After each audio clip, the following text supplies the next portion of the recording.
Segunda carta a Timoteo, capítulo 2, verso 5. Dice: y también el que lucha como atleta no es coronado, sino lucha legítimamente. Amén. Tengan la bondad de sentarse. Bueno, estamos hablando acerca de el carácter del soldado de Cristo. Y es un tema que muy apropiado para estas fechas de inicio de trabajo, de inicio de año, porque como hemos dicho a veces, nosotros al inicio de todo año siempre decimos: este año sí, con las pilas puestas, ¿cierto? Vamos a arrancar con toda. ¿Cuántos dicen amén? ¿Cuántos arrancaron con toda? Bueno, hay otros que arrancaron con toda y se enfermaron, pero eso no es culpa, es simplemente situaciones de la vida. Entonces, el carácter del cristiano es algo que se forja con el proceso mismo, con la disciplina, con el esfuerzo propio de cada uno de nosotros que damos para alcanzar ciertos logros, ciertos objetivos. Estábamos hablando de que, pues dentro de ese carácter del cristiano, el cristiano debe de ser fuerte. Ya hablamos de eso, ¿cierto? Debe de ser un cristiano de recta intención, o sea, una persona que lo más importante para su vida sea el vivir rectamente delante del Señor, no como queriendo agradar a Dios, queriendo agradar a los hombres, queriendo servirle a Dios, queriendo servirle al mundo. No, siempre con la finalidad de agradar a aquel que lo llamó por, digan amén, y digan soldado, porque es que Él nos ha llamado a nosotros a ser soldados, siervos, servidores. Y a veces la mentalidad del creyente es: no, eso es solamente para los pastores. Y no, la Biblia en muchos términos habla general para todos. Él nos ha escogido a todos para la salvación, no solo a los pastores. Él nos ha llamado por su gracia y por su excelencia, y no solo a los pastores, nos ha llamado a todos. Y para ir al cielo no vamos a ir con títulos, los títulos se quedan acá. Para ir al cielo necesitamos es haber sido llamados por el Señor, escogidos, lavados con su sangre, y eso nos hace merecedores por la gracia de Él a lo que un día nosotros vamos a ir a gozarnos con Él en la presencia de Él. Gloria al nombre de Jesús. Dele alabanzas al Señor. En Mateo 5:48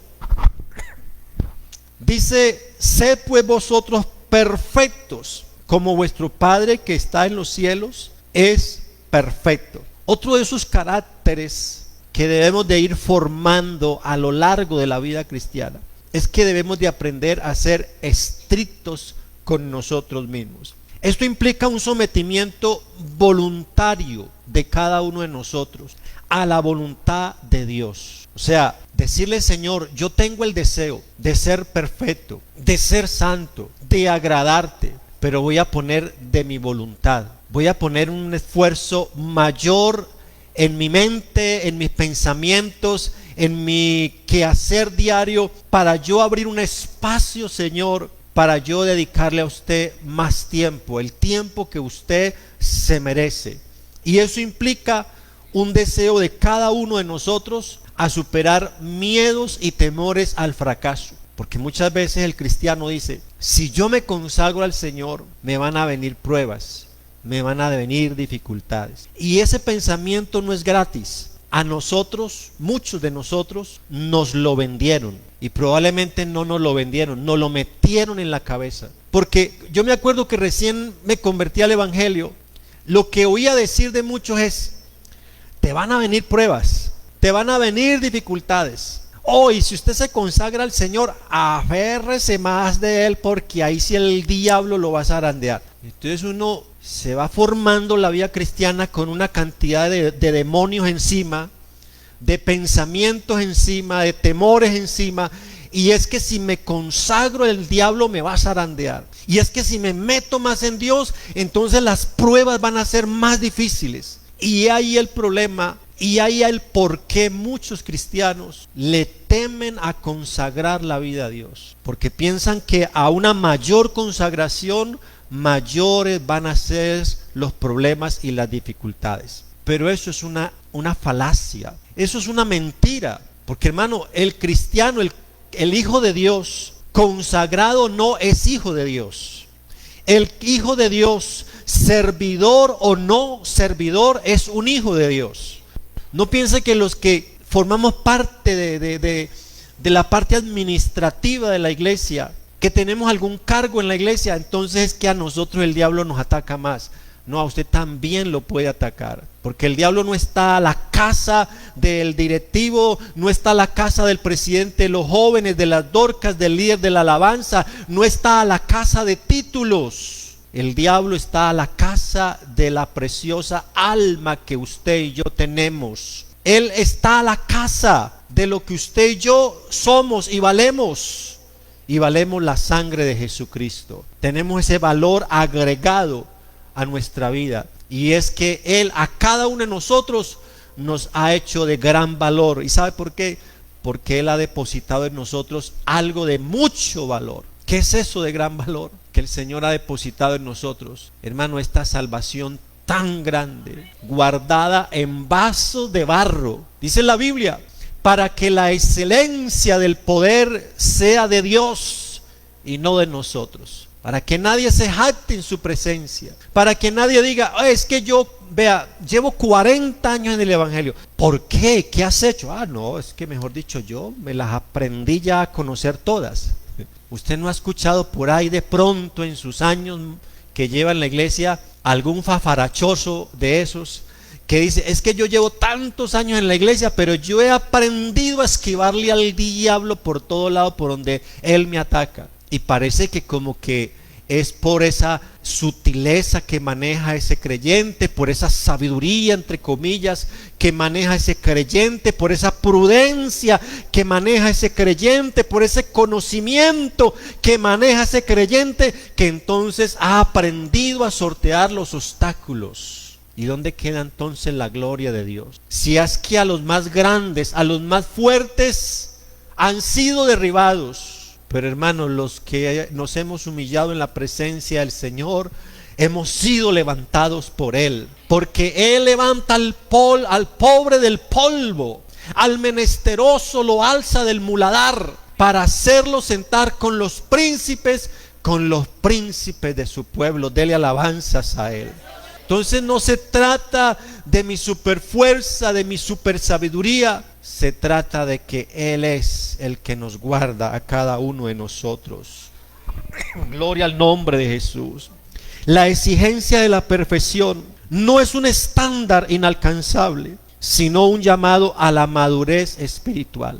A que usted y yo cada día busquemos madurar en el Señor. Y no se madura a la fuerza. De hecho, una fruta que uno consume que ha sido arrancada fuera del tiempo y madurada a la fuerza, ya usted sabe cómo sabe. Insípida, no tiene sabor, cambia su aspecto. Pero si la fruta se madura, bien sea en el árbol, si ese es el proceso natural de ella, o si se madura dentro del proceso natural, arrancada en el tiempo que es y madurada en el proceso natural de ella va a guardar su sabor. Nosotros no podemos madurar a la fuerza.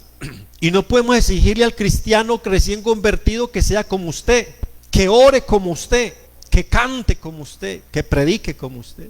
No podemos exigirle al recién convertido que atraviese el mismo desierto de la misma manera como usted lo ha atravesado, porque usted lo ha atravesado probablemente 1, 2 o 3 veces y ya sabe cómo atravesar el desierto, sabe cómo sortear el obstáculo porque ha aprendido de Dios. Pero el recién convertido no sabe eso. Hay algo que nos sostiene a nosotros y es la mera misericordia del Señor. Es la misericordia del Señor, no es más.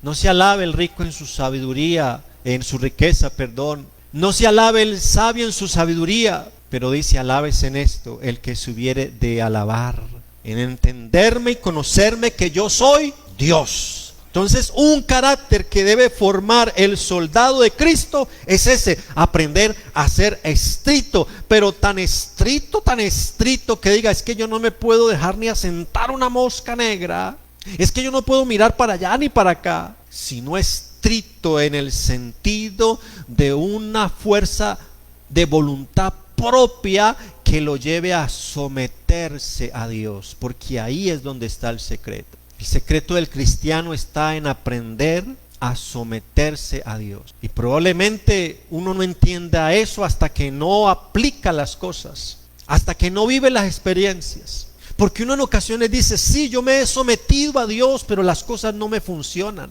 Sí, yo me he sometido a Dios y he querido hacer la voluntad de Él, pero termina cayendo en el pecado, termina desagradando a Dios. Entonces, ¿qué es someternos a Dios? Someternos a Dios no es nosotros llegar con nuestros superpoderes, con nuestras superfuerzas a la presencia de Él y decirle, Señor, mira, es que yo he querido y yo he intentado y yo he hecho tantas cosas, Señor, y yo voy a seguir luchando con mis fuerzas. No es decirle, Señor, yo pongo delante de ti lo que soy.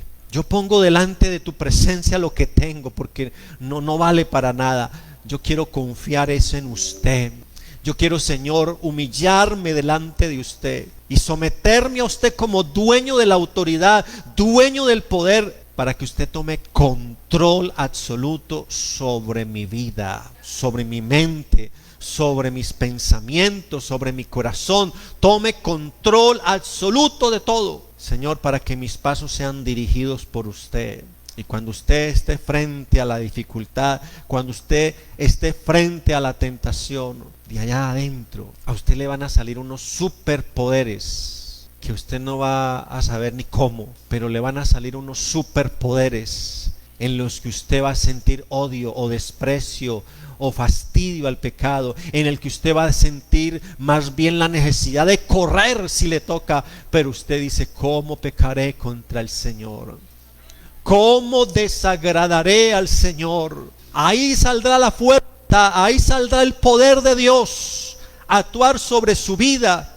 Dios lo guardará y es Él el que nos ha guardado. No podemos decir otra cosa más. Es Él el que nos ha guardado. Piense usted por un momento en todas las circunstancias por las cuales usted ha tenido que pasar. ¿Quién le ha guardado? Es este Dios maravilloso que nosotros tenemos. Gloria al nombre de Jesús. Otro de los caracteres que debe desarrollar el cristiano en su diario caminar, en su diario transitar, es que debe de aprender a ser sano en la fe. Ser sano en la fe es tener una fe sólida, concisa, no una fe divagante, no una fe que de sí mismo sea como una fe sin un objetivo, una fe fantasiosa. En la vida cristiana uno conoce muchos cristianos que puede ser por su inexperiencia, su falta de conocimiento, empiezan a desarrollar una fe fantasiosa que parece ser una fe heroica, una fe de una persona que yo diría, si se mete al río Cauca, atravesárselo con las manos atadas, pasa al otro lado, porque con esa fe no se va a ahogar. Pero a veces es una fe ciega, no es una fe objetiva, porque a veces la fe está basada en el conocimiento propio, está basada en lo que se tiene, está basada en lo que se sabe, pero no está basada en el Dios del poder, no está basada en el Dios del poder. Y ahí está la diferencia. No es decirle al monte, quítate, sino estar frente al monte y decirle, Señor, permíteme cruzar ese monte, porque no hay nada imposible para los que confiamos, para los que creemos en ti. No hay nada imposible. Hay problemas que a veces son difíciles de solucionar, que uno no le ve la solución. Y yo no sé, probablemente a usted le haya pasado en algún momento dado de su vida, pero usted ha confiado y se ha arrodillado a orar y Dios le ha despejado a usted el horizonte. Como decía una vez acá, pocas veces como un fenómeno extraño de la naturaleza hemos visto el cielo azul. ¿Usted lo ha llegado a ver alguna vez? Azul, que usted no ve ni una nube y usted se queda como extasiado mirando esa profundidad del universo y usted lo ve azulito. Pocas veces se ve eso, pero la mayoría de veces uno siempre lo ve con nubes por allí, por acá. Hermano, y qué bueno cuando el Señor, a uno en medio de las dificultades, cuando le clamamos a Él, cuando nosotros le pedimos a Él su ayuda, Él nos abre ese cielo corre las nubes, la oscuridad, las tinieblas, y nos permite ver la profundidad de su grandeza, la profundidad de su poder. Y entonces usted dice: yo tengo que confiar es en Él, solamente en Él y nadie más. Ahí es cuando se desbaratan, hermanos, se desbaratan nuestros conceptos. Ahí es cuando se desbaratan nuestras ideas. Ahí es cuando se desbarata todo lo que a veces nosotros planeamos, porque cuántas veces aún planeando las cosas cometemos errores. Cuántas veces aún diciendo: es que yo me meto por allí. Nosotros le decíamos en una ocasión a un joven en la iglesia: tenga cuidado, no se meta por ahí. Bueno, una relación, no se meta por... No, yo en el nombre de Jesús, yo sé cómo es las cosas. Claro, uno sabe cómo es las cosas y terminó en un motel. A veces uno confía en su prudencia, en su sabiduría, y se pone a jugar allí con la cola del tigre. Se pone a jugar con la cola del tigre. No, este tigre ya lo tengo amansado porque ya él me permite jugar con la cola. Pero el tigre ahí le permite jugar con la cola mientras que voltea y le echa el zarpazo. No juguemos con la cola del tigre. Más bien confiemos en la grandeza y en la misericordia del Señor. Porque los que confían en Jehová, no se nos olvide cómo son. Los que confían en Jehová son como el monte de Sión, que no se mueve, sino que permanece para siempre. Confía en Jehová, dice el texto sagrado, y haz el bien. No te apoyes en tu propia prudencia, dice otro texto de la Biblia: reconócelo en todos tus caminos y Él enderezará tus pasos. No es confiando en nosotros mismos, es confiando en la grandeza de Él, en la misericordia de Él, en el poder de Él. Dele gloria al nombre del Señor. Pablo dijo: porque no me avergüenzo de este evangelio, porque es poder de Dios para salvación a todo aquel que cree. Dice: al judío primeramente y también al griego. Porque en el evangelio la justicia de Dios se revela por fe, y para fe, como está escrito: el justo por la fe vivirá. Pablo está enfatizando aquí la importancia de la fe en la salvación. La fe para él es la base de la vida cristiana, y por eso una fe sana es una fe que está basada en el conocimiento de la verdad, no en el conocimiento de la mentira. Por eso la Biblia dice que la fe viene por el oír. ¿Y el oír qué? Y el oír la palabra de Dios. Lea la palabra.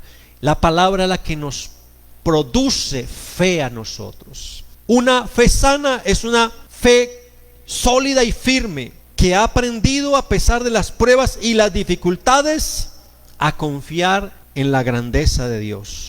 Una fe que se expresa en obediencia a Dios. Una fe que viene gracias a una constante comunicación con Dios. Porque la Biblia dice que la comunión íntima, ¿de quién? De Jehová. ¿Es con quién? Léalo, hermano. O acuérdese, si lo ha leído, la comunión íntima de Jehová es con los que le temen. Y dice: a ellos hará conocer su pacto. Nosotros citamos durante muchos años como el teléfono. ¿Cuál era el teléfono? ¿Cuál es el teléfono para hablar con Dios? Jeremías 33:3. Ese era el teléfono. Clama a mí y yo te responderé y te enseñaré cosas grandes y ocultas que tú no conoces.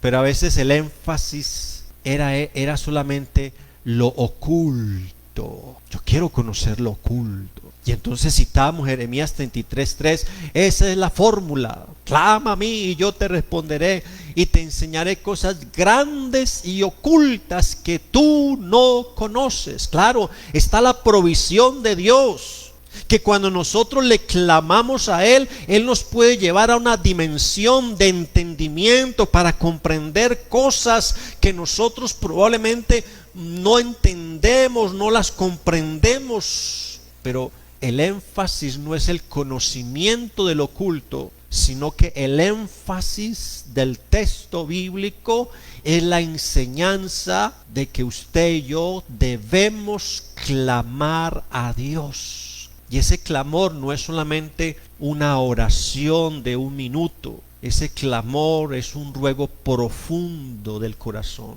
Y un ruego profundo del corazón conlleva a que una necesidad o un deseo de nosotros conocer a Dios o entender a Dios o entender las circunstancias que la vida misma nos lleva a sufrir, decirle: Señor, como dijo el patriarca Job, Señor, yo quiero ir a dialogar contigo unas cuantas cositas. Yo quiero ir a sentarme delante de su trono para hacerle unas cuantas preguntas. ¿Quién me diera el saber dónde encontrarme a ese Dios que me ha permitido perderlo todo? Mi familia, mi riqueza, mi salud. ¿Dónde estará ese Dios? ¿Y quién me diera a saber dónde encontrar a ese Dios? Porque yo iría hasta la silla donde Él está, me sentaría con Él y argumentaría muchas cosas. Pero a pesar de todo eso, Job no pecó, dice la Biblia.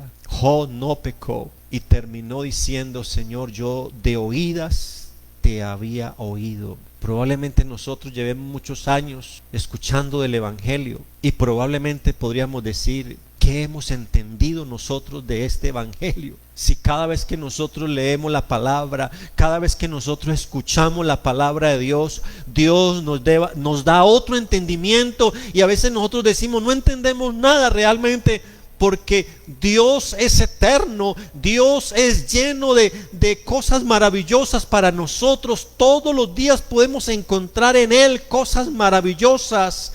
Entonces, ¿cuándo alcanzaremos nosotros a entender a Dios, a conocer a Dios? Hermano, como dijo el escritor, un día lo veremos tal como Él es y seremos semejantes a Él, porque le veremos tal como Él es. Tal vez allí se acabará todo, nuestro dolor, nuestra aflicción. Tal vez allí terminaremos nuestra formación, hermano, pero lo importante es estar en el camino. Lo importante es estar en el camino, de la mano del Señor, y que el Señor cada día nos forme a nosotros, que el Señor cada día pula nuestro carácter, que el Señor cada día nos ayude a ser estrictos con nosotros mismos, buscando agradarle a Él, buscando servirle a Él, buscando cada día conocerle más a Él, y que en todo Él sea glorificado, porque la gloria no es para nosotros, la gloria es de Él, y Él solo nos permite a nosotros vislumbrar algo de esa gloria. Estén en pie, vamos a darle gracias al Señor,